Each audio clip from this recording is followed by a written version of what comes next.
Welcome to the Embrace Her Legacy podcast, the #1 personal development classroom for millennial women, hosted by Embrace Her Legacy founder and CEO, Maria I. Melendez.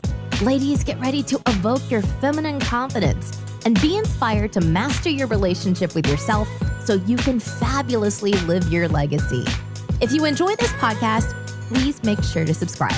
Don't forget to visit us at embraceherlegacy.com, where you can support our mission by making a donation of any amount or sign up to become part of our community of volunteers and supporters, the Embrace Her Legacy Collective.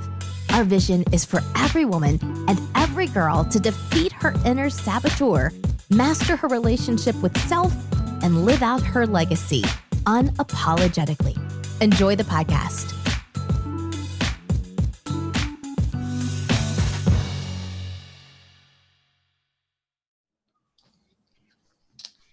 Hey, what's up, everybody? Welcome to the Embrace Her Legacy podcast, the #1 personal development classroom for millennial women of color. And today we getting bossy, y'all.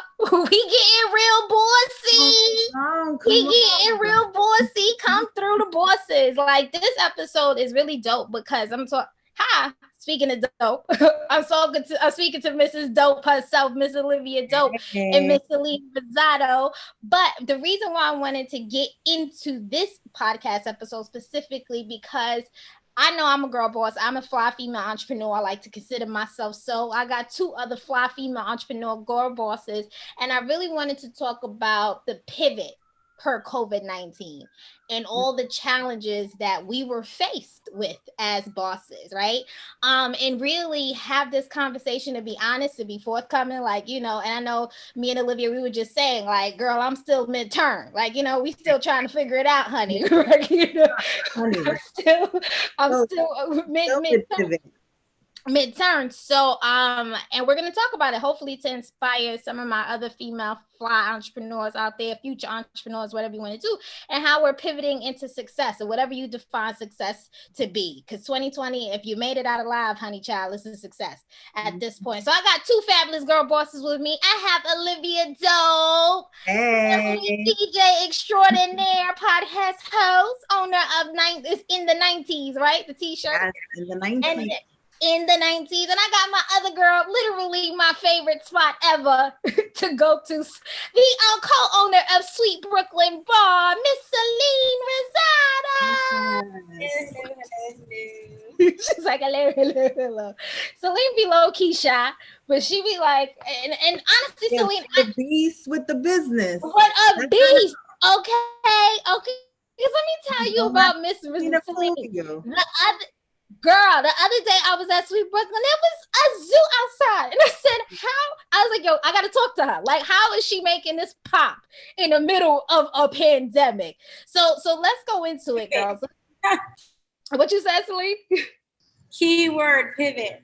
Pivot. All right, so let's go back. So we're recording this. It's November, right? It's November 2020. Let's go back to March. All right. So I know we started hearing the rumblings, something going on. There's a flu-like thing out there. Boom. Then like that day, maybe it was like March 16th, like the world shuts down. And it's like, everybody stay home, quarantine orders. Tell me, what was your initial reaction when you found out either your establishment had to either close or pivot, and then Olivia, you are DJ, so it's like everything gets shut down. So tell me, what was the initial reaction when y'all get the news that like the world is shutting down? Well, for me, it was, I'm pretty sure for everyone, it was complete and utter shock. Like, what am I supposed to do at this point? What's really going on? But low key, I don't mind being at home. So it was just, I literally was on a great momentum. I had just, 2020 was starting to shape up as a phenomenal year for the Olivia Dope brand. Just did Sundance for the very first time for HBO and doing their rollout. Did a New Year's party at the Edison Hotel, now rest in peace. was doing things with Spotify. Just did a Spotify event. I did an event with Harlem Haberdashery. I do their fundraiser every year, but you know, that's family because they've helped me along the way. And just momentum. Got a call from a friend of mine. Oh yeah, so we want you to DJ for Diane von Furstenberg. She has her podcast. DVF. Yes, she had her podcast launch party at her store. Was supposed to be. And the podcast did launch beginning of March, but I got a call first week of March. Hey, so with everything going on, we're gonna go ahead and cancel. So the check that we already sent you for $2,500, can you just go ahead and rip that up for us, please? Not rip up the check, not rip it up. Right. Oh, girl. Literally rent. Mm-hmm. So it was so I was like, wow, well, this is something. All right, I'm glad I have a little something saved on the side. So for this rainy occasion. So like March, I was doing okay. And then, you know, April hit and it's like, okay, all right, I really don't have rent money because I'm canceled here, there, and everywhere. So what am I really doing? But like, yeah, that was my climactic point of, oh my God, what is happening and where do I go from here? Yeah, so I'll leave it. How did you deal with that fear though? Like, cause I know that was like, and you have a daughter, so let's talk about that. Like, you know, like I know you like, hold on, wait a minute, we gotta eat. See, here's the thing about the mom hustle. You always find a will and find a way. Excuse the sounds of Nostranav. Pardon me. The both of y'all Nostranav. Y'all to both of it. Well, Nostranav come through. Yeah, honestly, I'll be very, very honest. When the pandemic hit, I was in a great mental space, honestly, because I've been homeless. I've been in situations where I had absolutely no means of money coming in and stuff like that. So thank goodness I already was somewhat prepared for a situation where you're going to have to find a way to scrape and get by and finesse and hold off the landlord. And because I've been there before. And honestly, you can make it out. You're going to be fine. You're going to have a roof over your head. You're going to be fine. That's what you have to tell yourself and just keep it moving. So I wasn't really that worried. I was just like, well, damn, I really don't have a plan, but okay. Work out. I love it. I love the positive vibes. I love that you were in it. You have to. I love first and foremost, make yourself sick. And then everything deteriorates from there. So yeah, I have to. I love that. Now, Miss Celene, now you have a poppin', I like to say one of the most poppin', if not the most poppin' bar restaurant in Brooklyn. Let me tell you, if y'all don't know about Sweet Brooklyn, then you ain't live yet. You know what I mean? You ain't live yet. Oh my God, the consistency of it all, the music, the food, the people, the staff. So your situation, I know, was definitely impact. So you get the news. What was the first reaction? Tears. Literally. I don't forget the date, March 16th, 2020. Yep. We closed down at 8 p.m. We had a birthday party. It was a Monday. We had a birthday party inside, 20 people, real intimate setting. And at like 7:30 or so, I had to raise the lights. By 8 o'clock, I walked them out and literally tears like flooded my face. It like makes me want to cry now because of, if y'all noticed, I don't know if you guys seen Cuomo's, I don't know, press conference today, but New York City is shutting back down. Wow, I did not see that. It's on its way. So right now they're closing us down at 10 o'clock, again, mandatory. So whatever, it is what it is. I don't, the birthday girl, she went and bought me a bouquet of flowers and she was like, it's going to be all right. Oh, wow. And that that was the day I would say it changed just my life. My perception of today is here right now, but you gotta live and be mindful of what can happen. Money's not always gonna. Our money was we were just doing amazing. We were at our highest numbers in the winter. Yeah. Like we were packed. That I know, because in December I was there DJing. Exactly. Yes. One of our probably only and favorite girl DJs, Miss Olivia. Oh.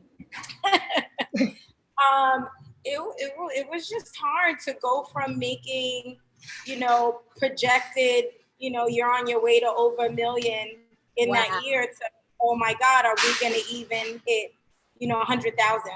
Right. My partner kind of just sat home so out of it because we worked so hard to build it up. And I don't have kids, but I have this fierce, need to survive for some reason. And I was just like, there's no way this is gonna knock me down. And I just went so hard. We pivoted to only takeout and delivery. And let me tell you something, I was delivering food in my car. Wow. We laid off 99% of our staff. It was me, one staff member, two staff members who would kind of take turns, 3.5 days a week and 3.5 days a week. And then I would just go out and I would deliver, and we had to, our biggest money maker, Sweet Brooklyn is Sweet Brooklyn's brunch. Our brunch is insane. And I had to, get together with our team, our marketing, our social media, and really just put my big girl pants on and say, how can we deliver this experience? Mm-hmm. And that was the beginning of our recovery, was not folding, just a straight pivot. Make whatever mistakes, but don't overthink it. Just really go into survival mode was, I think, what happened. And then, like Olivia said, you're good because you've been good. And then all of a sudden, 2 months later, 3 months later, if anybody knows, Brooklyn rent ain't cheap. Oh, come on. Nice nut. 3 months go by and it's like, right. How could this be? Right. So it was just, it changed it just changed my life forever. I realized so many things about myself, and I don't regret this year, this pandemic. I don't get sad anymore about what we lost because we have regained, and we have thrived. But just the personal growth, I think, was just invaluable. How community service, you get into when you find your purpose, you learn your strengths, you learn your weaknesses. And I think it helped a lot of us, or me in particular, start to walk in my actual purpose. I feel more fulfilled in my life today because of this pandemic than I have ever felt in my entire life. That's I love it. Money-wise, relationships-wise, friendships, family. This is a time in my life where I found my purpose, and I just am just extremely fulfilled, and nothing in the past matters. Wow. Come on, Miss Rosado. Come on, Miss Rosado. Hitting us with a whole word. How it should be. It is. Like, honestly, this year has forced us, I think it's forced me to redefine success. And Celene, you hit it on the head. It's like, am I happy? Am I proud?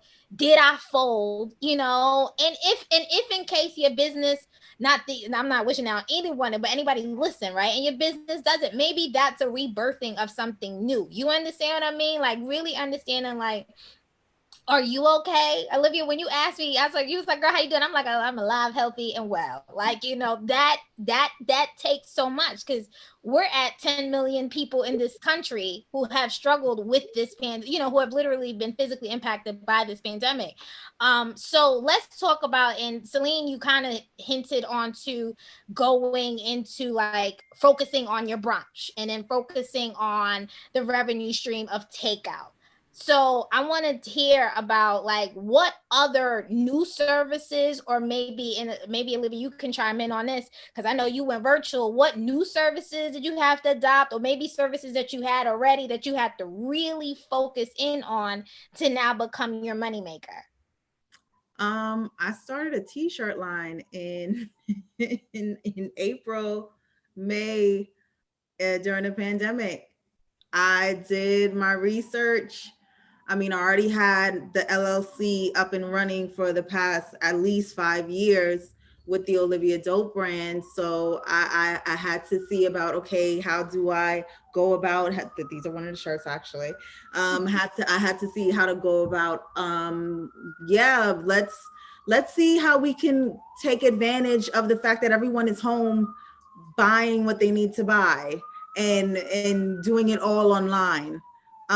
Yeah, so let's look into that. So I did my research on, you know, printing and who's open, who's not open, and who can do it in a, like, let's take this little pool of money that I had from since January and put it to the side, and okay, this is for, okay, let's start off with maybe 30 shirts and see who bites and try to build from there. I mean, it ain't much. It's maybe like a little $400, but it's something. Mm-hmm. We can flip that for sure. Right, so, right. Just kind of seeing what the market was looking like in terms of retail. Like t-shirts are somewhat the easiest type of merch to, sorry y'all, this is, yeah, Brooklyn. Yeah.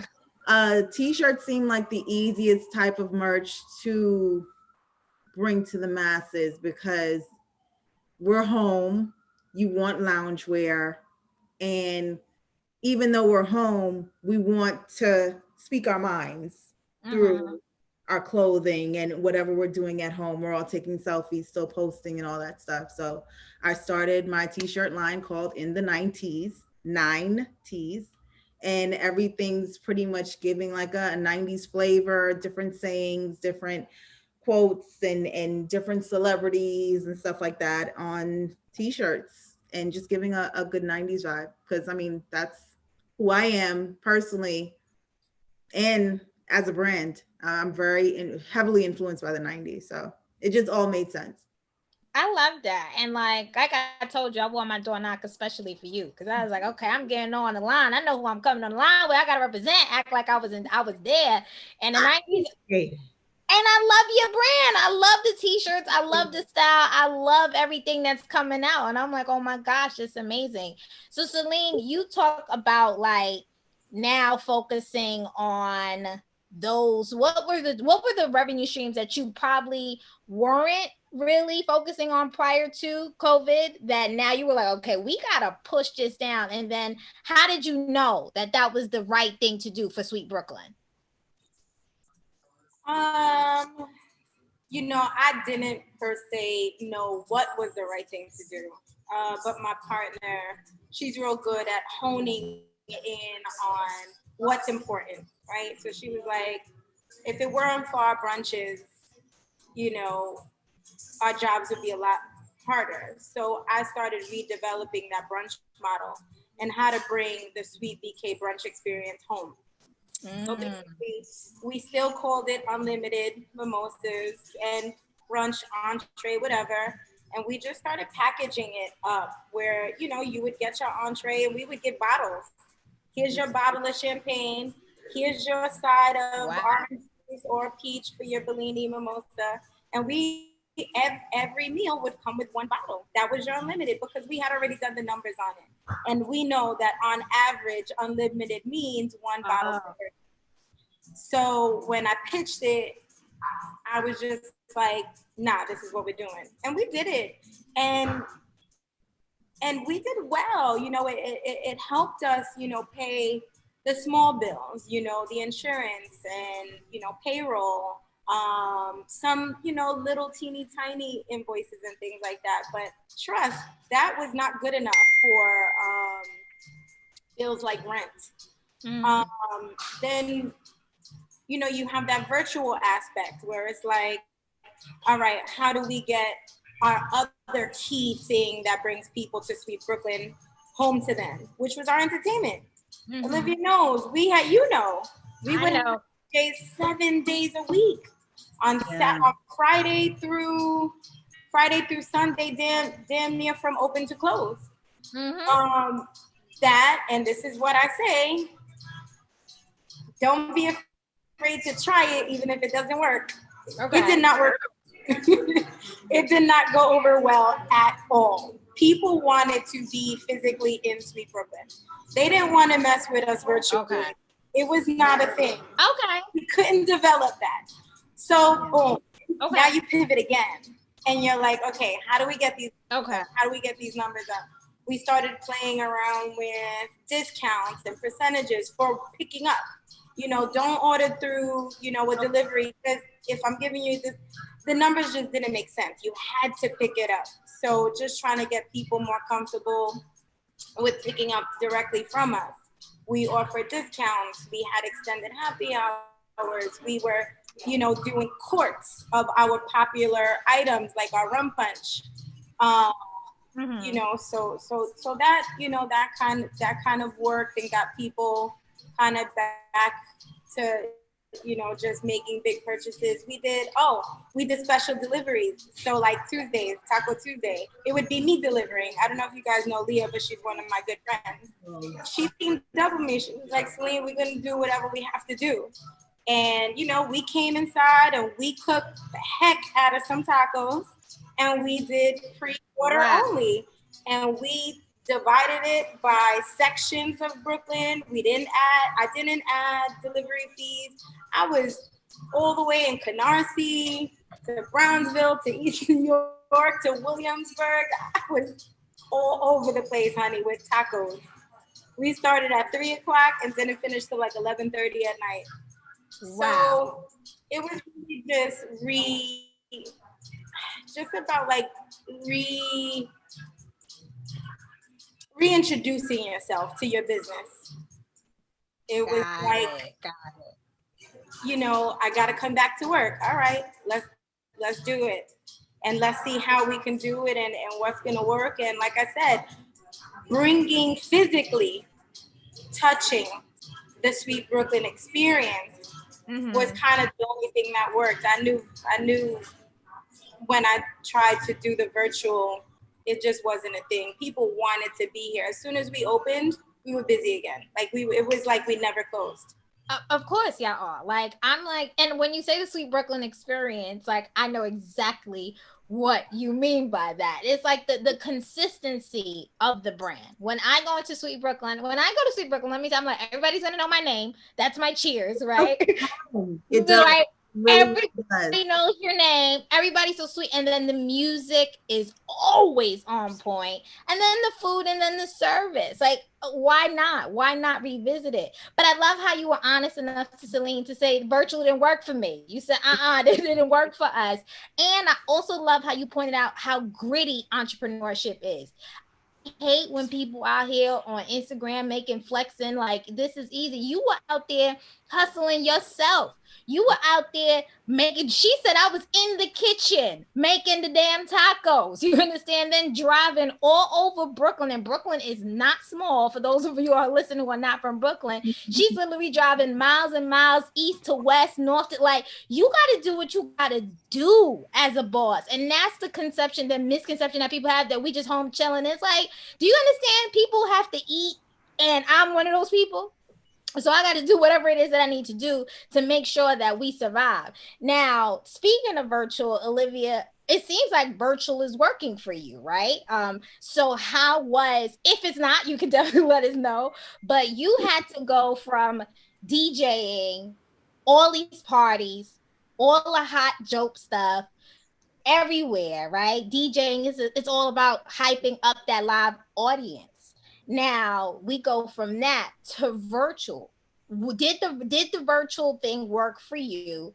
And if so, like, tell me about that transition from DJing live, like in Sweet Brooklyn, what we did till 4 o'clock in the morning, to now DJing virtually. I'll be very, very honest. When the virtual thing started happening and everybody's going on live, I was so against it because I'm just Why? literally what everybody else is doing. I don't want to do what everybody else is doing because then it's gonna, I mean, granted, you know, you have your following and stuff like that. But for me, the reason why I like DJing so much because it isn't redundant. I'm not DJing the same thing over and over again. I'm not DJing the same places over again. I'm not seeing the same people over and over again. Like there's variety, there's a mix, there's, you know, there's something to look forward to. There's a spontaneity of it that, I mean, I can't really get too much when I'm home alone playing music for my phone, essentially. Mm-hmm. So it's not the same energy. So, I mean, it's similar, but not the same to what Celene did. I kind of had to just think about it another way. Like, okay, how is it, how are there other ways for me to have my brand rebuild and refocus and reshift, but at the same time, you know, really give what I've been giving if I were to be doing it in person. And just to kind of pivot, I had a conversation with a friend of mine the other day, and we were talking about, you know, the way brands are now. It's not essentially what you're selling. The way brands work now, especially through the phone via social media, people latch on and become loyal customers because of you. Yes. Like hearing Celene talk about the fact that, okay, they worked and made different specials and they worked and hand delivered it themselves. People remember that. And as soon as you say Sweet Brooklyn is back open, the line is out the door because people want to be loyal to something that's feels good to them and feels like home to them and feels like, okay, I'm growing with this brand. I've seen them be at this place and I want to support them because I want them to elevate because I know they're good people and I know their heart. So a lot of times brands nowadays, it's about, you know, how people respond when they hear that name, not necessarily what you're selling. And even with the t-shirts, like I kind of realized that too. It's not essentially what's on the t-shirt. People just like knowing I'm doing okay. They want to support because we saw when you started as a DJ and we see, okay, you were going really good and things are kind of at a standstill right now. And we want to see you keep going. So, hey, I don't mind spending this $25 on a t-shirt. And then that $25 turns into another 15 people that want to spend their $25 because everybody has that same heart and that same mind in terms of supporting this brand and making sure that my people are good. So I had to make that pivot on some, you know what, let me show my personality a little bit more. It's not, I realized that the Olivia Dope brand, as much as people think I'm a great DJ, it's also about me showing myself and me being myself and me, you know, it's not about flexing. I mean, people like when you're doing good things. Oh yes, you DJ for Sweetie, that's nice. But it's not necessarily the sweetie part. It's the fact that you're elevating to higher heights. They want to see that. They want to support that. So yeah, thank you. Thank you. On there at midnight, and she found a niche for herself. And she was doing her R&B at night, right? Like you did R&B at night. It was for me, and I think people liked it because I was doing it for me. I wasn't doing it to share the live, and you know, I want 1,000 people. No, I was doing it because, hey, y'all, it's all 6 of us in here. And we were all up. Our 3 hours were all from the love, and people know that, recognize that, see that, and they're like, yo, you know what? We want to support till you tired of doing this. So I come to realize it. Showing your personality is important too. Showing that, hey, we're not perfect is important. Showing that, we're all human, especially in these times. Like, it's not just about, okay, yeah, it's a pandemic, but I'm out here flexing. Nah, I'm going through it just like you, sis. So we all are. This is my way of, making sure my business thrives. And hey, this is what I'm doing. You're welcome to support. I want to support you too. Let's as a family, let's keep this going. And I've realized that in the pandemic, a lot of the times when I needed that boost career wise, it came down to those people that really see the brand as family and That's not necessarily reaching out to the masses. So we kind of forget it's not always about elevating upwards, it's elevating outwards, reaching out to those people around you and having them help build you up as you're building them up too. So that was a big, but yeah, long story short, the virtual thing wasn't the thing for me. I personally needed to have, you took your COVID test, you good? I'm good. All right, cool. Let's have a brainstorm. Let's do a creative and let's just see what we could cook up. Right. Maybe in the future. It definitely became personal. I had so many people, friends, people you meet at Sweet Brooklyn, customers who really just wanted to support you. They would be like, oh, I'm having a brunch in my house. Give me 12 Sweet Brooklyn specials. Wow.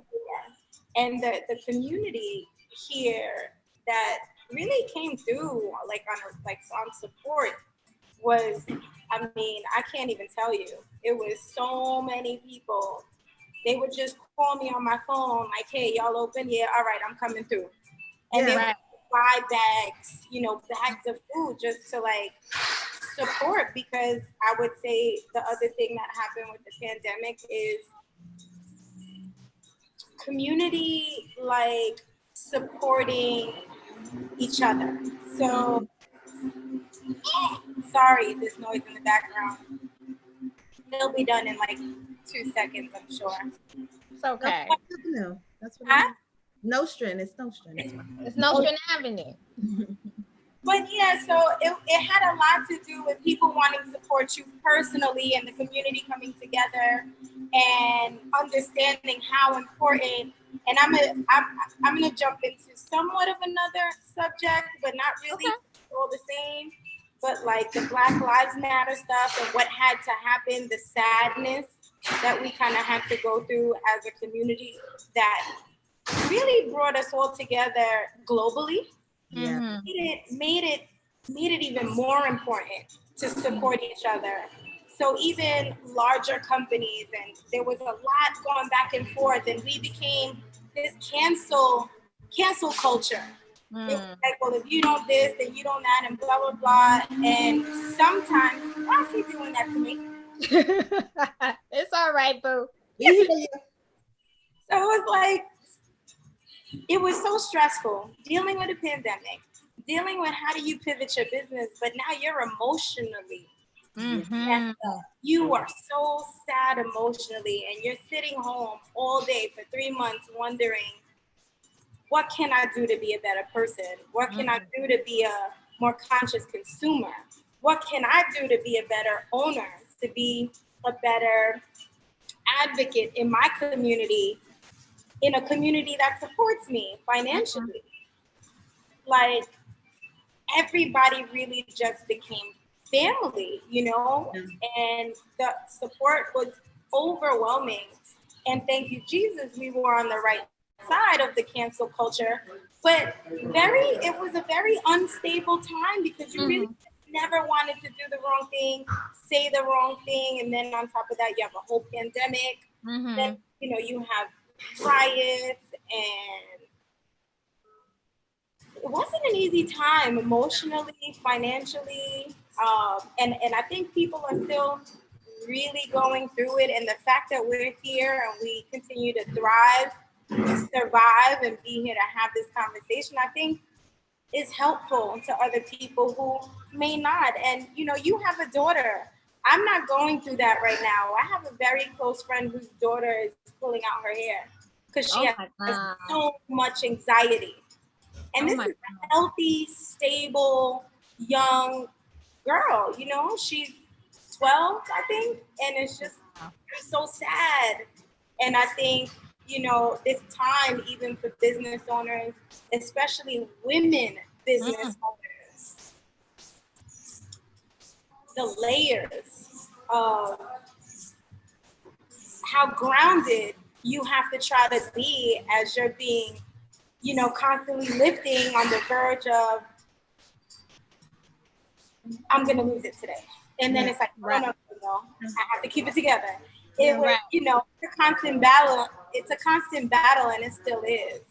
You spend weeks or months or whatever it is trying to reinvent yourself or your model or your whole, you know, your business or yourself. And then something happens that's completely out of your control. And it's like, it's such a kick in the chest. And, you know, I guess I'm so emotional about this today because I've been working so hard to get us into the fall and the winter and make it amazing. Right. I have all my chips in order. I'm ready to go. The governor says you gotta shut down. Today, like literally, the governor tells us today. I did not know that. Today has not been one of my best days. And that's okay, Celene. Like, you know what I mean? And that's okay to admit, like, oh, now I gotta pivot again. Like, you literally about to pivot again. You understand what I mean? But I want to know, because Celene, you hit something. You hit the whole, like, being a boss and making sure you're okay. I want to know for the both of you, what are y'all doing to make sure y'all are okay emotionally to sustain yourselves through this? For me, I picked up old habits that I used to have as a kid. I had to find my inner child and pick her up and release her. Okay. You want to scream in this house or yell in this house or laugh out really loud, and you do it. If you want to, because a thing I used to do as a kid, I used to turn all the lights off and just dance in the dark. Oh, okay. And just dance in it. And it fills that club void as well, by the way. Yeah, just turn on the favorite songs. For me, it's the 80s R&B, good pop. Yeah. Sherilyn, Evelyn, Champagne King. Yeah, we actually Brooklyn. When you said we didn't Evelyn Champagne King, that's sweet Brooklyn at like 2:00 in the morning. I am big, right? Exactly. It'll be like 11 to 2 a.m. That's my cardio. That's also my like club time. That's also my neighbors are annoyed with me time. I need that time. I'll let them know, okay, look, I'm sorry, but for me to keep my sanity, this has to happen. I'll do it in the living room. So, you know, you go in your bedroom and I'm not over your head. But yeah, I've been dancing a lot more. My thing as a kid was getting in the living room and just dancing around in the dark. And I've started doing that again. Amazing. And it's so crazy but just a fun fact, me and Olivia go back, 20 something, we went to the middle school together. So when she talk about dancing, I remember young you dancing, like leading the spring and the winter concerts, honey, from Philip and Skylar. So it's just like dancing. You never stop dancing. And I was telling you at the beginning, I'm so proud of you to see you out here. Like, girl, proud of you. Now, Celene, what you doing to make sure you all right, mama? I don't know. I really, I've been doing a lot of like community engagement, political kind of activism, you know, and I think I did the exact opposite that Olivia did. I didn't necessarily tap in to the younger kid that I was. I tapped into the younger kid that I wanted to be. Okay. I wanted to be important, and I wanted to be known for doing something good, and I you know, I wanted people to value me, you know, because I was the youngest in my entire family. So I was just, nobody wanted to hang out with me. So it's important for me to say it, which might get a lot of people to understand why I am how I am. But I was neglected. I wasn't, I didn't not have parents. I did not have family. I did not have siblings. But in having all of that, I was still neglected. And so I think a lot of my passion and my voice and my need, my determination and all of that really comes from that. And that's what I did to survive through this thing. I said, no, I'm going to be a voice. I'm going to be the point where people can come to for information, for guidance, I want to be that. I want to, as I started doing it, I just felt so fulfilled. It was just so fulfilling to have people actually need you because, growing up, I just felt like nobody gave a damn about me, even though I had a very strong family kind of makeup and setting. So sometimes people they don't get it because people grow up without a family or without a dad or without a mom or without a family setting, or I did, and I still felt very, very alone. So now I don't. Now I feel like what I do, the work I do is important, and people can look to me for whether it's information or just like ambition or how we make it work. And the fact that I can even be on a podcast like this, ask it, as part of women who do good business and can thrive through these kind of times is so valuable. It's so valuable. So that's what I do. I keep engaged. I stay, doing things for other people it's what makes me happy. I'm so proud of you. Like the other day, speaking of community, like the other day was that community event that you guys had, right? That was like the Nostrand Avenue situation. And I saw Celene get up, right? And it was I saw how important, what I saw that day, Celene, was how important it is to have the community have your back as a business, and how important it is to be engaged in the community, right?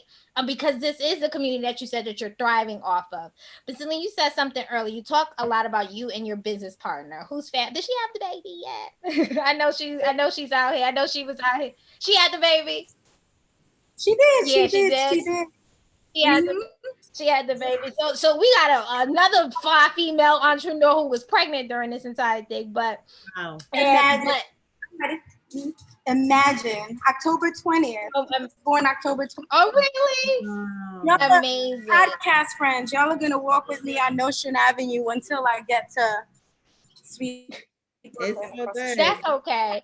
Because I'm going to ask a question about the importance of having a dope team on your side. Like, how important was that in this whole time? And the team could be a business team. It could be family, friends. Like, how important was having a dope team to ensure that you not only succeed in your business, but like emotionally and mentally during this time?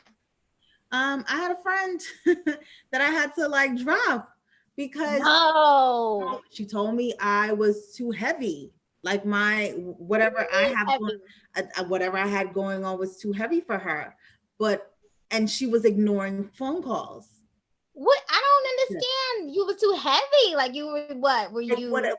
Like, I guess in terms of like, if you're calling and sharing with friends or whatever. You were like, she felt like you were dumping on her? Yeah, she felt like I was dumping on her, which, I mean, okay. I apologized to her. I was like, I would never want to feel like I'm dumping on you, but I feel like it's been an even exchange in terms of, okay, we all got stuff going on. It's a whole pandemic, but I never want you to feel like I'm dumping on you. But she was just like, you know what, I just need a space from you and you need to like figure it out. I'm like, okay, well, so let's not. Let's not figure it out ever. And I say that to say, if you anybody who feels the need to, even a short time, If it's like long term, if you feel it's not serving your energy and your spirit at the moment, especially in the times that we're living in, let it be gone. Let it be gone. And embrace the ones with all your heart that are there for you. Friends, if you're creative, your creative friends, we creatives, we get in our spaces of, it's hard to collaborate and it's hard to really think about what's next when you're sitting in the house by yourself. Have those moments where, hey girl, you want to social distance at such and such spot, you want to come over here, let's brainstorm and let's just chop it up. Let's do a little dump. Let's vent to each other. Maybe we could help each other come up with solutions. Like it's important to have those. If you don't have an actual team for your business, it's important to have those other entrepreneurs and those other creatives that can understand when you're venting about certain things as an entrepreneur. It's not exactly dumping. It's just entrepreneurs have different problems from people. Come on, can you say that again? Say that. Have different problems from people who work 9 to 5s and have somewhat of a job security. The pandemic hits, you can work from home. My working from home don't necessarily mean a paycheck on Friday. Right. So when I'm talking about that as one of my venting, it's not me dumping or complaining. It's me saying, okay, this is what it is, and I need to figure out what comes next. Can you help me? Right. So find your squad, find your tribe of entrepreneurs, and to help each other see each other through. Bartering is the thing again. Understand. Bartering is back in style now, people. I love a barter. A little barter don't hurt nobody. Right. If you can really take the time out to understand, okay, yes, we don't all have the budget or the funds right now. Let's see what we can work out together. Definitely do it.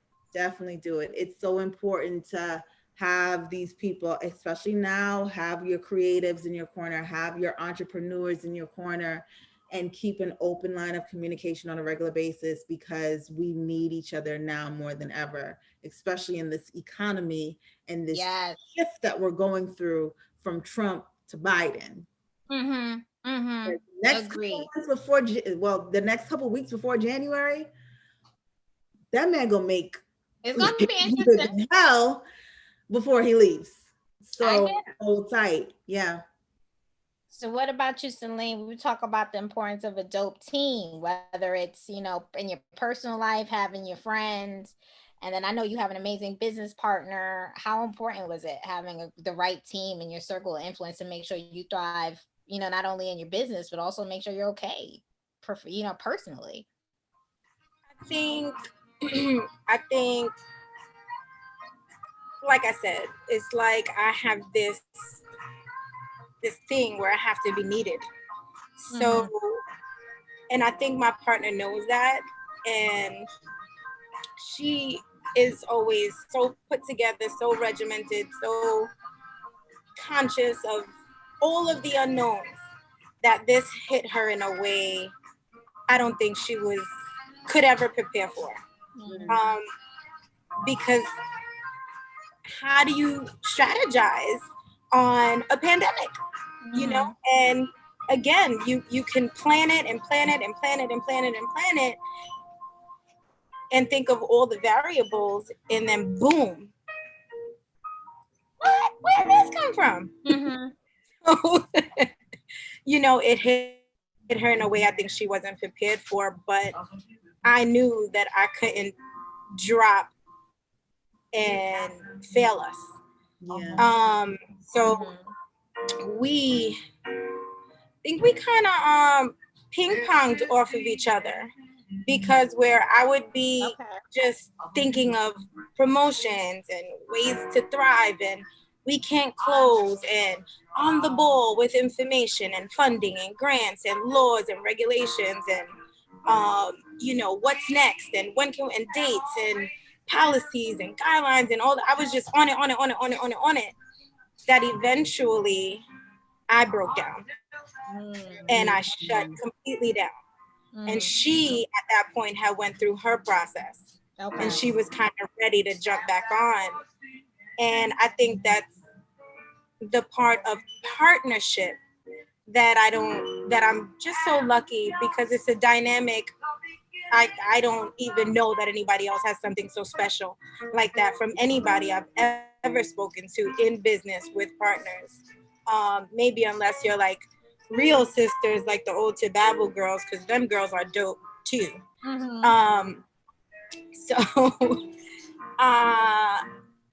Yeah, and then, you know, you do have your friends that, thank you, Jesus, I didn't have anybody necessarily feel like I was dumping, but I also didn't really have the time to dump on anybody, because I was just so on the go about what can we do, how can we do it, that what I did end up doing was dumping on my staff. And that's when I kind of had to shake it off. And this was in May. I don't forget, because it was Memorial Day weekend. And I was, you know, pivoting as usual, bringing in more drinks. Now we were going to offer frozen drinks, whatever. And we were getting busier and busier, because we had been building that up over from March to May. And one of my staff members called me, and he was like, I can't do this. I can't do this anymore. They were getting so busy. So it was a blessing and a curse at the same time, because all of my hard work in the beginning led to, you know, good profits and success. But I ended up leaning so hard on my staff, it broke them down. And then that broke down one of my friendships, that she, you know, she just supports me and everything I want to do business-wise, all my crazy ideas, and helps me in every kind of way I can. That it also led us to have a very contentious friendship at that time. Like, it was just, you know, we took like a 3-month friend break. Wow. And we needed that. And I don't feel like she wasn't supportive. I don't feel like she wanted the worst for me, but I went through a really emotionally unstable time toward the end. I would say maybe August and September. I don't know why.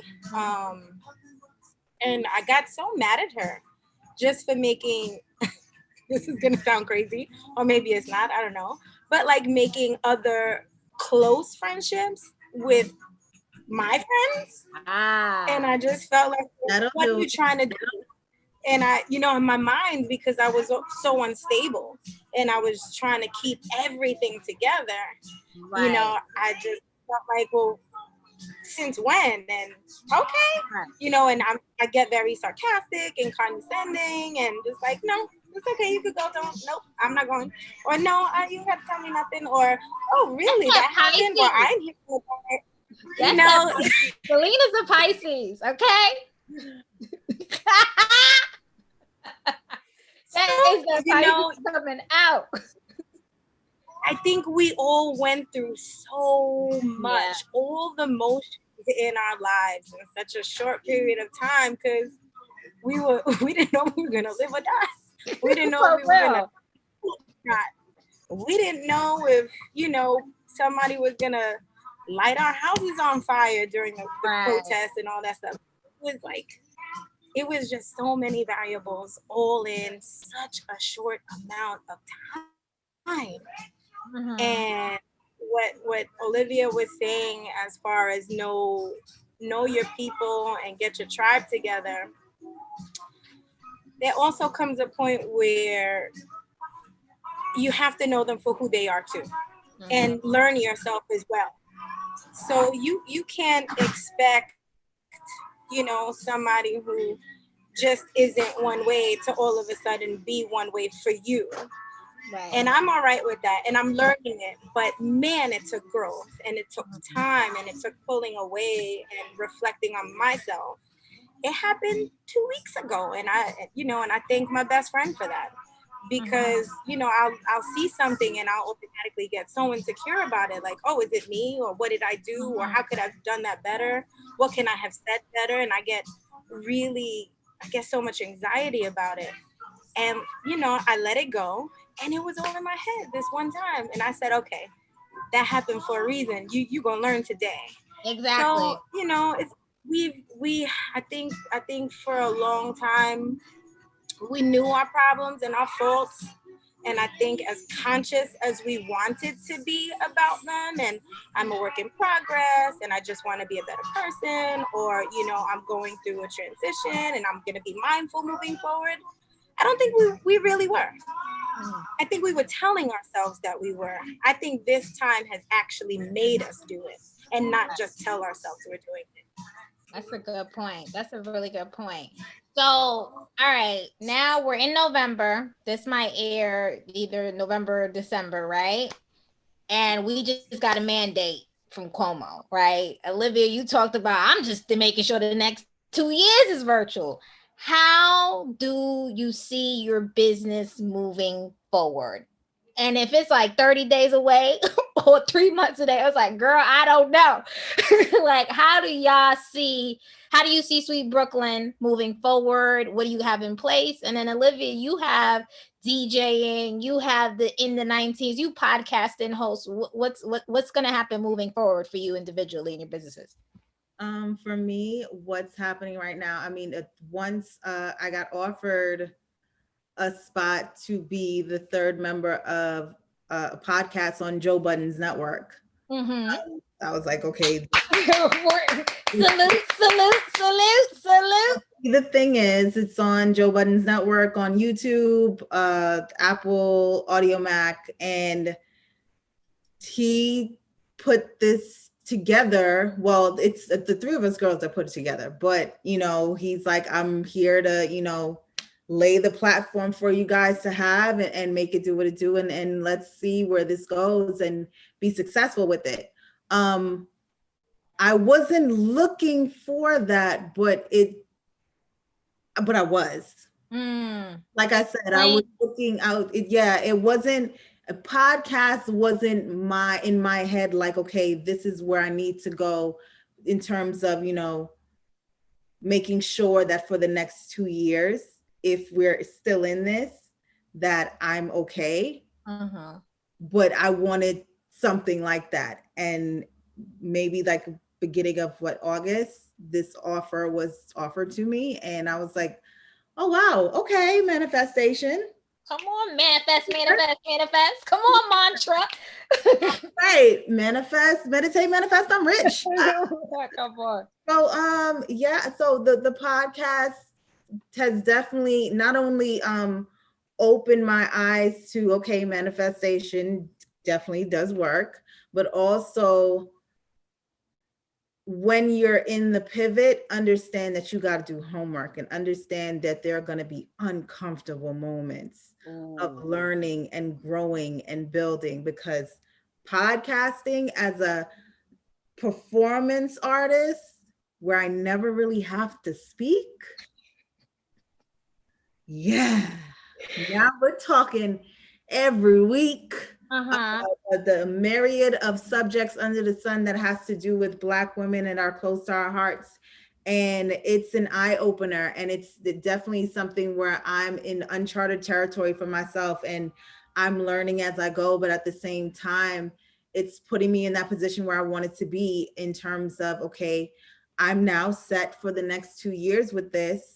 And I'm now creating an opportunity to not only be okay if DJing doesn't turn back into we're outside again, I'm okay for now, as well as this is now giving me a platform to understand as an influencer what I can do and what opportunities are available and what brands are willing to work with you as you're doing numbers. And you don't even have to have a big following, but if you're conscious enough of engagement and impressions and working with the right brands that are suitable towards you, it doesn't always have to be a big name like an Apple or whatever. Let's start small. Let's start with the local companies in your area. Hey, let's do a collaboration. I'll promote you on social media. Here we go with the barter again. We don't have to be money. Let's start small. Let's work our way up. And if we start working to where we're getting the social media views are turning into actual profit for you on the other side, hey, we're building now, but we're using social media because we're inside at this point in time. So it's teaching me, okay, marketing and social media, it's not always about, okay, you post a picture of yourself looking cute and it hits and you go about your business. No, this is a whole business. Kim Kardashian and them are making $1 million a post. Easy. They are. Never know. They are. Thinking she's just posting a picture of her fridge. No, that oat milk in the back is the reason why she opened that fridge in the first place. They just paid her $1 million.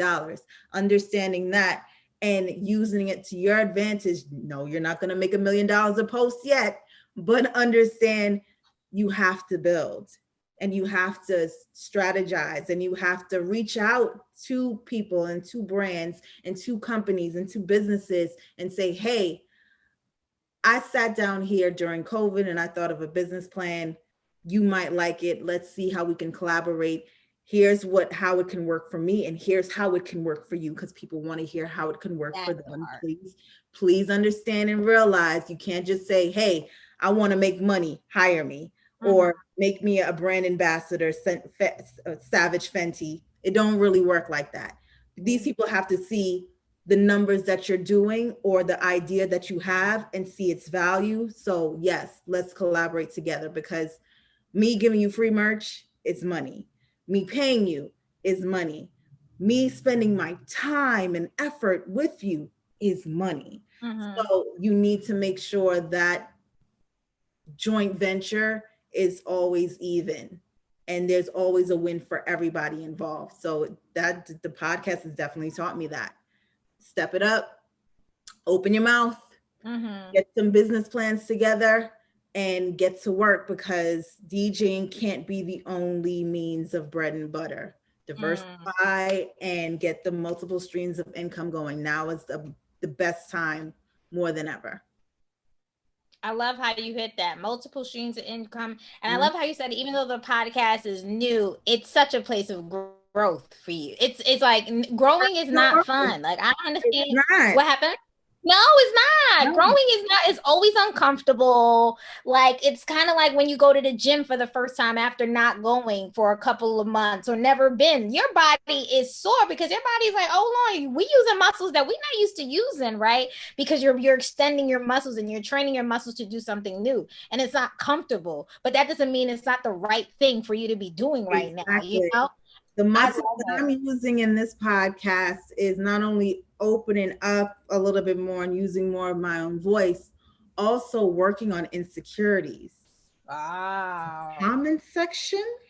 Really? They coming for you? They come for all of us in different ways, but like, you say something, you say A, there's going to be somebody that doesn't like B through Z. Really? You like the way I say A? Well, why didn't you say B through Z? Because you know everybody's sensitive now. It's 2020. Well, what about the da-da-da-da-da? And what about the this? You're only talking about that. Like, people, you gotta have thick skin too in business. Wow. Celene can talk to that. I was just about to ask. Do one thing, everybody. What about the vegans? Gluten free. Blah blah blah blah blah. I can only imagine how. I'm so sorry. I'm so sorry. She said, what about the vegans, gluten free? Celene, can you jump in right there and talk? Because honestly, I have to add to that, because go ahead. Tell you, at the very beginning of starting to open back up, when I tell you how many people thought they all of a sudden own the business and were like, well, have you ever thought about maybe doing, adding this to the menu? Oh, I have a great idea. Why don't you fix that and put that there and change that there? Oh, you know what else I just thought about? What if you blah, blah, blah, and do this for...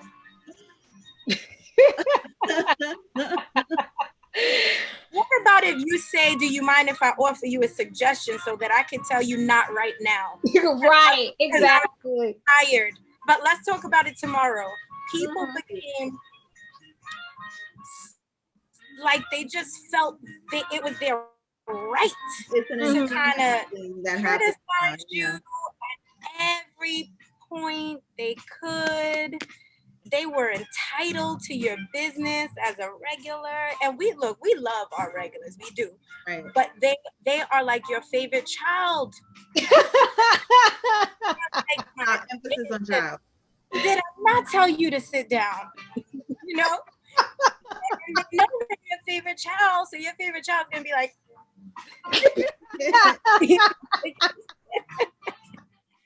so listen, these are not times for the sensitive. Right. These are not times for the weak. These are not times, the breakdown is over. Look, you had 3 months to do that. March, April, and May. You had 3 more months to kind of be angry. Right. June, July, August. It's time. We gotta get up. We gotta stand together. We gotta rise together. We have to succeed together because it does take a village. And what you're talking about in regard to a barter system, I learned who was in it for the money and who was in it because they loved us and our product, our brand, and what we brought to the table and saw how much work we put into it. Because I tried to barter in the very beginning to bring back who we were and what we were and what we were about, which was entertainment, good vibes, good times, good music. We couldn't afford it. We really couldn't afford it, but we were trying, like, help us rebuild the vibe so that when we get there, we could pay you. Right. It didn't work for you. It wasn't your thing. It didn't work for us. Is that people just weren't hearing it. They wanted their money. They wanted the money up front, not later. Well, I can't do that. No, prices were being raised. I had DJs that I would pay one amount, and after the pandemic, they wanted double the amount. And I was like, wow. That's realize it's still a pandemic, right? Celene, please hit me, because it's kind of asinine at this point, and I'm gonna be very honest. I mean, I kind of stopped doing a lot of events and stuff like that once people started opening back up, because I don't want to ask you for more money, because it's kind of doesn't make any sense at this point in time, considering the fact that we're all in a place of suffering from this. Like, yeah, girl, hit me up. But yeah, I'm not raising no prices on you. But yeah, that's another thing. Us creatives, please understand, you cannot raise prices during a recession. Right. It doesn't make any sense. I totally agree. Please. And again, this wasn't, we weren't asking anybody to undermine their value and their own product and their own brand and things that they put in. But at the same time, we don't have 100,000 followers, but we don't have 100 either. We're still marketing you to 12,000 people in our community. Don't get it twisted. We've built this too. Right. And I just felt like across multiple areas, people didn't have our backs, but then you did have, people who have your phone number. Those were really people who really, really came through, and you really, you opened your eyes to who was cool, and that's okay. That's okay. Just the lesson too was like, don't be angry. Just kind of go through your process and move on, and what is meant to be will be. But you're the master of your own destiny. You can't let somebody else's issues, whatever they are, maybe they're not issues, maybe they're protecting themselves for whatever reason it is, hinder anxiety and fear of seeing another check again, because that's that's a big read. I think that's what I was gonna say. Like, I think that the doubling the price is like, well, I like you said, Olivia, I don't know where I'm gonna get my next check, so I'm gonna get the most out of this. It's important to build relationships during time because people will always remember how you made them feel. You understand? Like Maya Angelou says that. So it's like, if I'm gonna remember that time during a pandemic when the world was literally exploding, you have not only a pandemic, you have racism, you have riots, you have an election that was just a lot. You get what I mean? You have this, you have that amongst the regular day-to-day stuff, right? People are still getting sick from things that aren't COVID. You understand what I mean?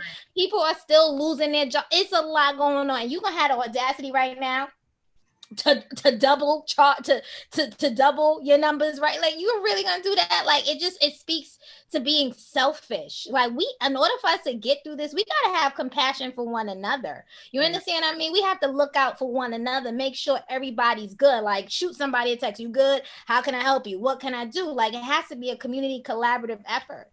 So Celene, moving forward, I'm still gonna come to Sweet Brooklyn. I've been there a few times. Honestly, I think that was probably like the first. I think it was the first place I went to, like when the outside was open, and I was like, all right, I'm gonna come check y'all out. And so now moving forward, where do you see Sweet Brooklyn going in the next couple of months, in the next year? I think it's also important for people to understand the reality of the comeback game. Mm-hmm. We are not out the woods, and we are not going to be out of the woods in the next months. That's a farce. Nor are we going to be out of these woods in the next 2 years. The reality is that this may well take 5 years to come out of. Wow. And we have to be mindful of everybody's process and not just say, okay, numbers are down, businesses are open, let's shoot for the stars. That's just not a thing. We have to get there slowly. So, in regard to, Olivia, when I was saying about how some DJs ask for double, I think it was because they thought, okay, we're going to come back and it's going to be like before. No, not, and even if it was. Years? Yeah. And even if it was, please be mindful. We've been suffering for 8 months. Wow. And we have another 4 to go or 6 to go or years to go. It's a process. Don't come through. Sometimes it's about, let's see how we can work together. I'll see you on. We see what it looks like and we talk then. Mm-hmm. But this is a process. It's going to be a slow movement, and it's such an uncertain time, and that uncertainty breeds a lot of anxiety. So people are they're not okay, even though they look like they're okay, and we need to be way more compassionate, like you said. I love that. Like, we totally do. So as we begin to wrap up, because I don't want to take up all y'all night, right? And Celene, let me tell y'all, for those of y'all who listen, Celene is like at the spot next door for Sweet Brooklyn recording. Like, like she is at the spot next door. Like, Celene be out here hustling, okay? Miss Thing be out here working. She like, all right, let me take a break for an hour and go record a podcast and come back and figure out everything else. Like, I love it. So, what advice, final words, would y'all give to either a woman who wants to start her business during this pandemic? Because Olivia, you started an entirely new business, or to another girl boss who is struggling during this time and she just needs some words of encouragement to get her through the next month, 6 months, however long it may be. I would say look into doing homework on maybe a pet project that you've always wanted to do that you can possibly turn into another stream of income. Now is the best time than any to really sit down and research and read and see, as this pandemic has gone on, who's looking like they're a little successful throughout this, and what steps did they take? Is that somebody I can maybe reach out to and see, get some pointers from? Or is that somebody I can, kind of take notes in terms of how they've moved and build on my own? Do not take this time to be so discouraged that you're not trying to elevate and grow and use whatever knowledge that you can learn at this time on how to get out of this successfully, even though we don't know the end result of this yet. Please do not feel so discouraged that you're hindering yourself from learning and elevating and moving forward into becoming a better businesswoman and a better person overall. Read, comprehend, learn, reach out to others to learn from them, collaborate, brainstorm, go out and laugh with someone. Yes. Relieve some stress so you can have a clear mind to move forward for the next day and the days after.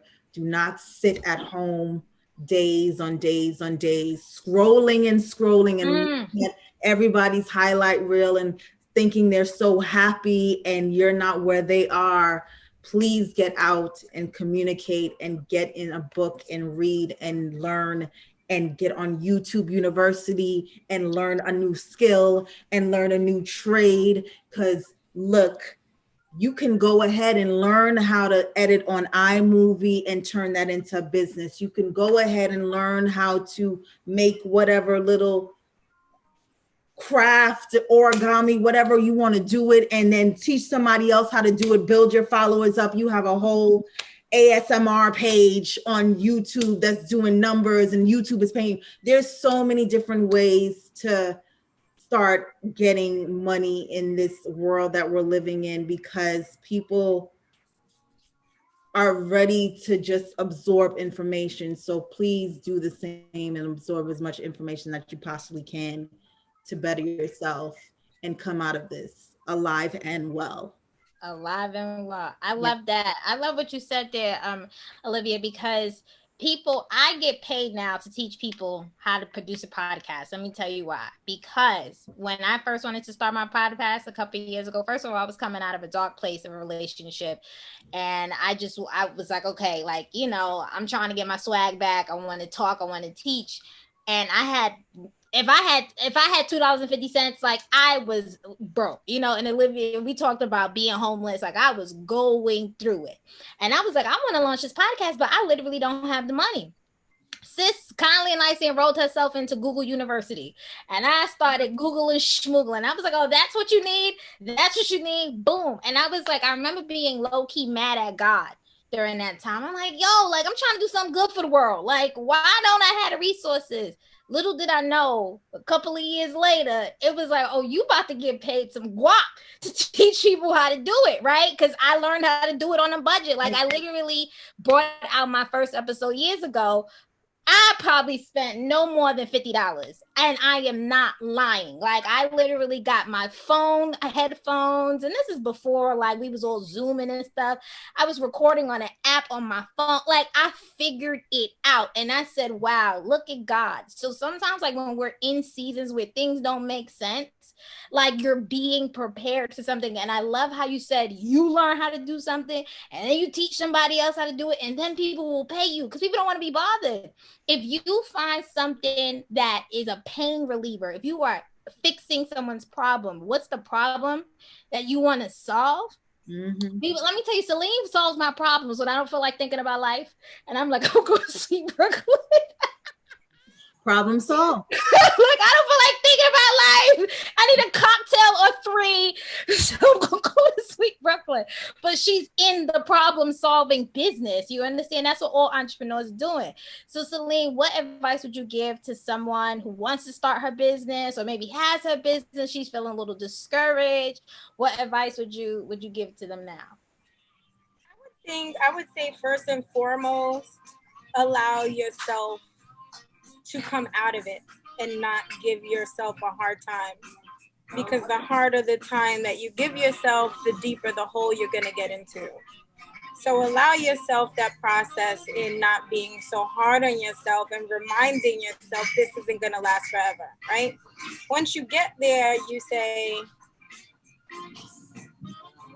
Who do I know? What do I have? What do I want? Where am I?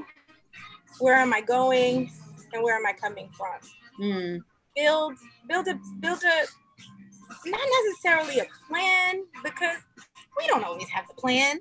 Right. Jot stuff down. Get your phone. Every time you have an idea, get your note section, write it down. Maybe the note section on your phone can keep you somewhat organized, because I'm very disorganized kind of when it comes to my creative energy. It's like always all over the place, but I try to keep my information in one place. So channel your thoughts. When you're bored and you're scrolling, don't forget to go back to your notes and scroll through those. That's good. Don't forget to take screenshots of ideas that intrigue you, to remind yourself to go back to them and look them up on Google and YouTube and whatever the case is. So when you're scrolling, again, don't forget, go back to your photos, scroll through those. Oh man, I remember that. What's going to end up happening is you're going to start asking people questions. Some people naturally will want to help you. And by that, you're going to start to build a network. And your network has resources. So what you're doing is, from the smallest little thing, and it's really just, don't be so hard on yourself and do the smallest little thing, like write an idea in your notes. Eventually that can turn into this network that has an abundance amount of resources that eventually you'll be able to put together and see a vision and say, oh, shucks, I did not see that. Whether it's a few weeks ago or a few months ago. And be brave. Be brave. You don't have to have the most confidence. You don't have to be the most secure, but you have to be brave. You have to take that leap, because nobody's going to do it for you. That's kind of my advice. And don't be afraid to fail. Everything doesn't have to make it work. Look, we went virtual. That failed horribly. We're still here. We're still thriving. You know what I mean? Like, every idea, as great as it is, sometimes it's not for you. Sometimes it's for somebody. Maybe that's somebody else's path in life. And, I would say self,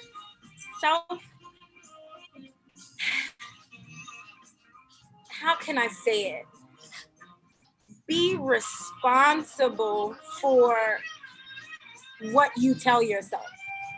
So if you tell yourself, I want to do this, be responsible and hold yourself accountable. If you tell yourself, I want to be a better friend, set an alarm. I set an alarm on my phone every day at 11:45 p.m. to check on like 5 of my friends. Wow. Because I'm not going to do it. I'm going to forget. Okay.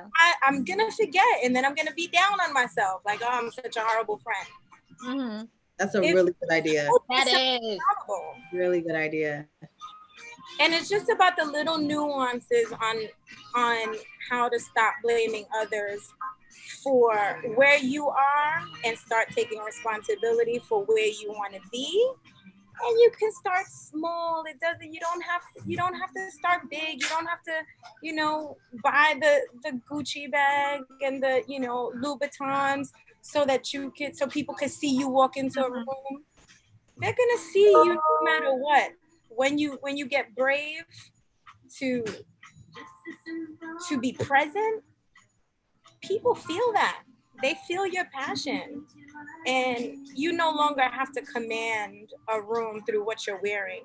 You can command it by the words or by how you feel or your touch or your aura.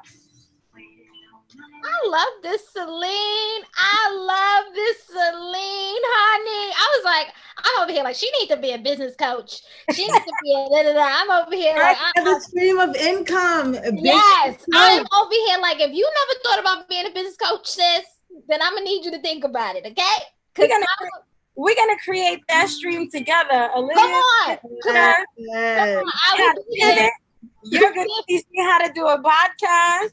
That's right. Right. That's what we gonna barter. That's it. I'm coming. You know, I'll probably be there this weekend, Celene. You know, I'm probably gonna stop by like, hey boo. I'll be there. All right. So lastly, of course, I want y'all to share how people can support y'all, follow y'all, support the business, buy the t-shirts. Let them know where to go. Olivia Dope, oliviadope.com for the t-shirts, the merch. I do door knocker earrings as well. Yes, all of that. I'm not wearing mine today. I need my ears to get a little break. But yeah, oliviadope.com for the merch, at Olivia Dope on Instagram, Twitter. The podcast, I usually put the link on my Instagram, but it's called See the Thing Is. It's on all streaming platforms. And yeah, I'm out here in these business streets. Out here. What about you, Miss Celene? You can follow us at sweetbkbar.com for everything and anything Sweet Brooklyn. I tend to post there the most and the most active on there. For anything I'm doing like community advocate work, I'm gonna start posting that on my personal page. So CELENE_boss lady, BOSSLADI. We're on Facebook, Sweet Brooklyn Bar. We're on Twitter too. I'm not that active on there. I don't really know how to use it. Somebody gonna help me. That's right. We are located at 608 Nostrand Avenue between Atlantic and Pacific in Crown Heights, Brooklyn. We deliver on all major food delivery platforms as well as our own, www.sweetbkbar.com. That's it. You know, so funny. As soon as you said the address, I was like 608. Like my Uber, every time I go call an Uber, y'all come up. Uber be like, "Are you going to Sweet Brooklyn?" You know, and that's another thing.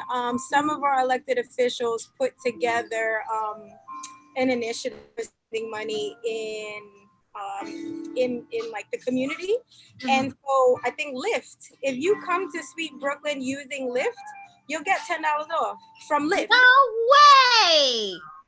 Oh my gosh, that's amazing. Okay, Yeah. girl. Let me find out. Thing is just, you know,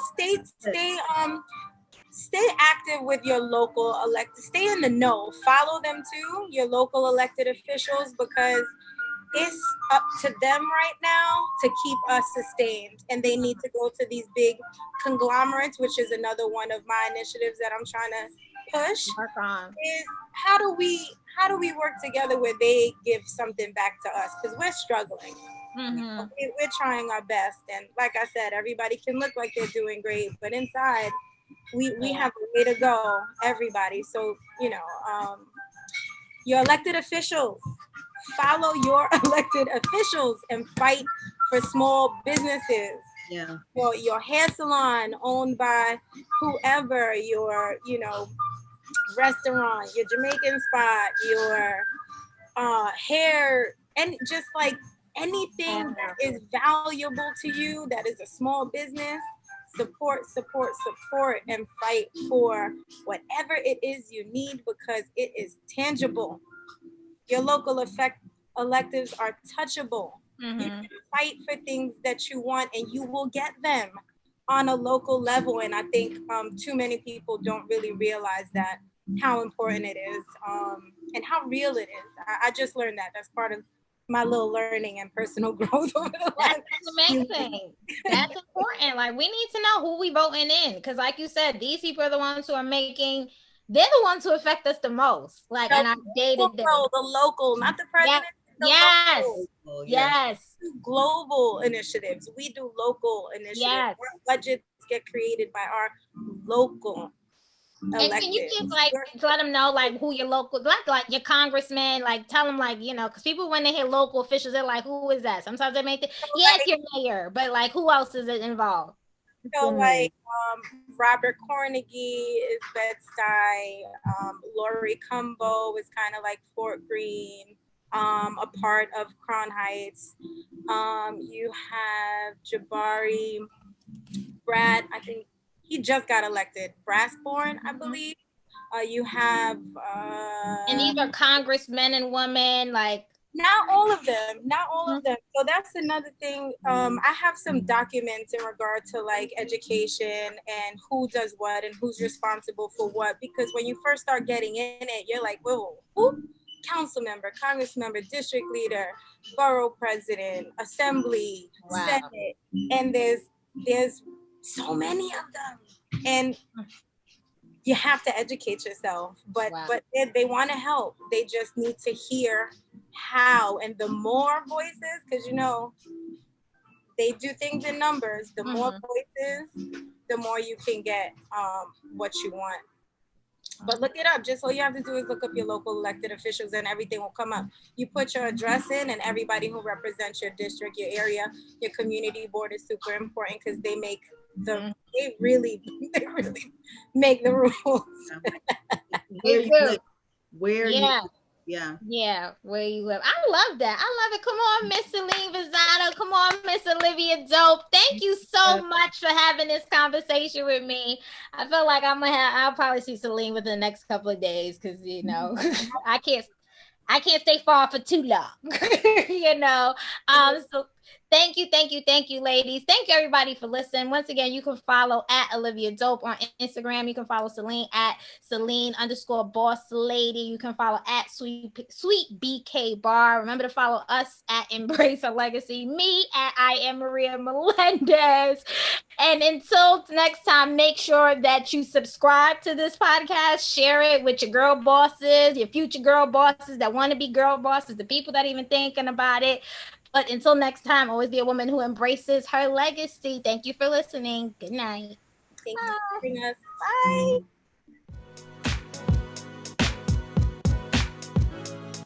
Thank you for tuning in to the Embrace Her Legacy podcast. If you enjoyed this podcast episode, please make sure to subscribe and visit embraceherlegacy.com to make a donation or sign up to become a part of our community of volunteers and supporters, the Embrace Her Legacy Collective. Make sure you follow us at Embrace Her Legacy to get daily inspiration and join our movement.